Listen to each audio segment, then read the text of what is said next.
Halo, perkenalkan aku Khairani Rahmi, mahasiswi semester 5 jurusan Tasawuf Psikoterapi di UIN Sunan Gunung Jati Bandung. Nah, di video kali ini kita akan membahas mengenai maqamat dan ahwal dengan fokus pembahasan yaitu maqamat dan ahwal dalam konsep ilmu, hal, dan amal.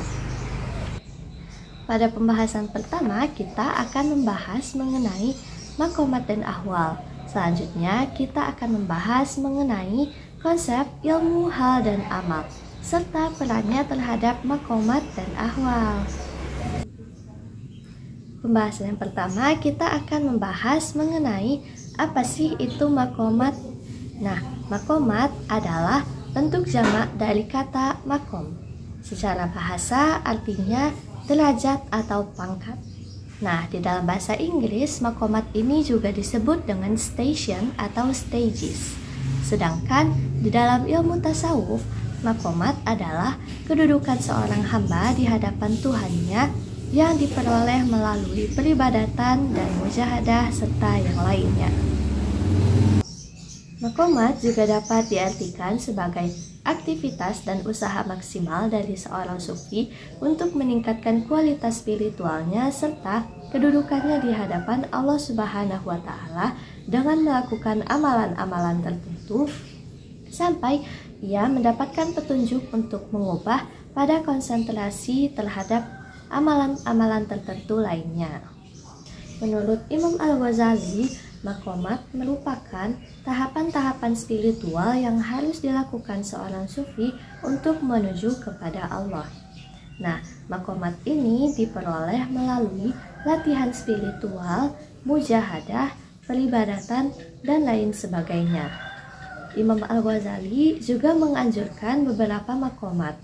Yang pertama, maqam taubat, maqam waro, maqam zuhud, maqam fakir, maqam sabar, maqam tawakal, dan juga maqam ridho. Yang kedua, kita akan membahas mengenai pengertian ahwal. Apa sih itu ahwal? Nah, sebenarnya definisi ahwal ini sangat beragam. Namun salah satunya ada seorang tokoh bernama At-Tusi menjelaskan mengenai ahwal. Ahwal menurut At-Tusi adalah keadaan hati yang selalu berzikir. Dan bukan hal ini dilihat dari metodologi mujahadah dan latihan-latihan spiritual seperti maqamat sebelumnya. Ahwal tersebut seperti merasa diawasi Allah, dekat dengan Allah, rasa takut, rasa cinta, berharap, tenang, nyaman, dan lain sebagainya. Nah, dari pengertian sebelumnya dapat kita pahami bahwa ahwal ini merupakan kondisi jiwa yang diperoleh lewat kesucian hati. Ahwal ini juga merupakan pemberian dari Tuhan, bukan sesuatu yang diusahakan oleh seorang hamba. Nah, terlihat perbedaan antara maqamat dan juga ahwal, bukan? Jadi pada intinya maqamat itu merupakan tingkatan seorang hamba di hadapan Tuhannya melalui latihan-latihan spiritual. Sedangkan ahwal itu merupakan suatu kondisi atau keadaan jiwa yang diberikan oleh Allah tanpa upaya apapun dari seorang hamba. Nah, konsep ahwal ini ternyata juga dibagi menjadi beberapa macam ahwal. Yang pertama seperti muhasabah dan juga muraqabah, al-ishq, al-uns, tumakninah, musyahadah, yakin, mahabbah, roja, dan khauf. Kita lanjut kepada konsep ilmu, hal, dan amal dan perannya terhadap maqamat dan ahwal. Nah, kita akan membahas satu-satu nih. Yang pertama, kita akan membahas mengenai ilmu serta perannya terhadap maqamat dan ahwal. Menurut Al-Ghazali, ilmu adalah jalan menuju hakikat. Dalam bahasa Arab, ilmu ini berasal dari kata alima yang bermakna mengetahui.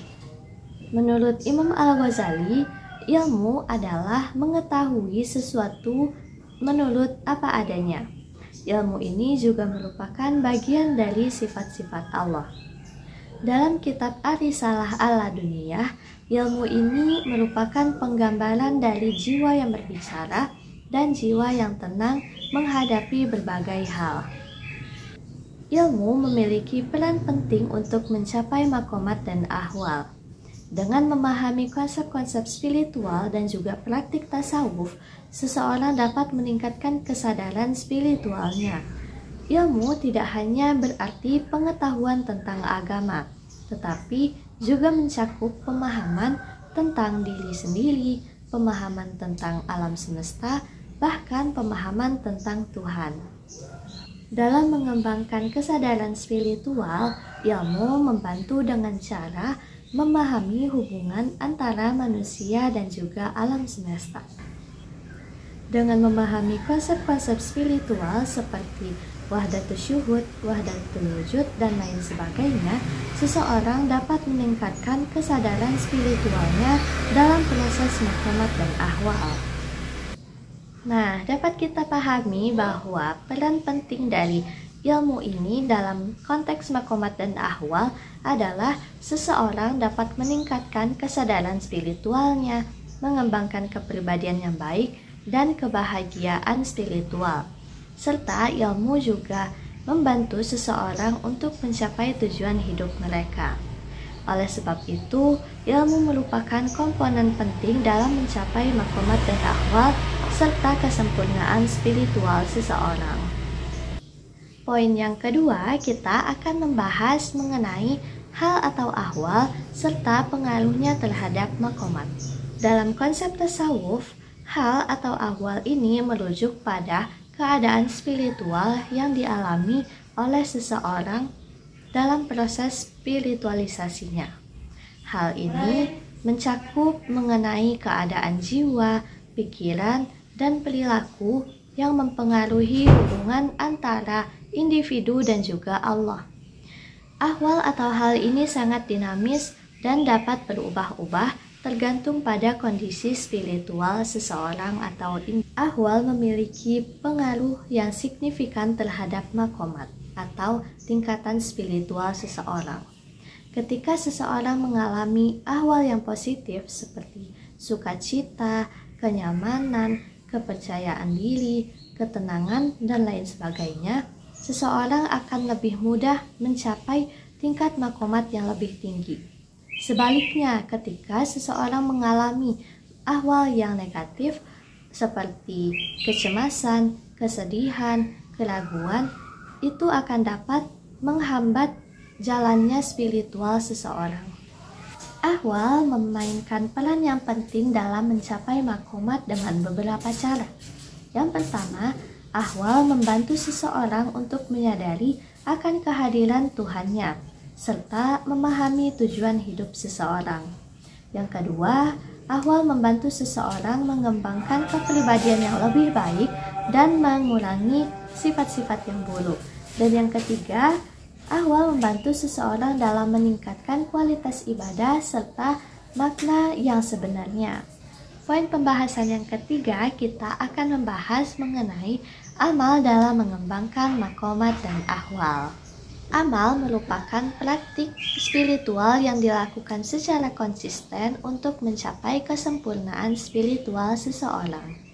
Melalui amal, seseorang dapat mengembangkan makomat dan ahwal, sehingga meningkatkan kesadaran spiritual dan hubungan individu dengan Tuhannya. Amal memiliki pengaruh yang langsung terhadap makomat. Dengan melakukan amal yang secara konsisten, seseorang dapat meningkatkan kesadaran spiritualnya, mengembangkan kepribadian yang lebih baik, dan juga meningkatkan tingkatan makomatnya ke yang lebih tinggi.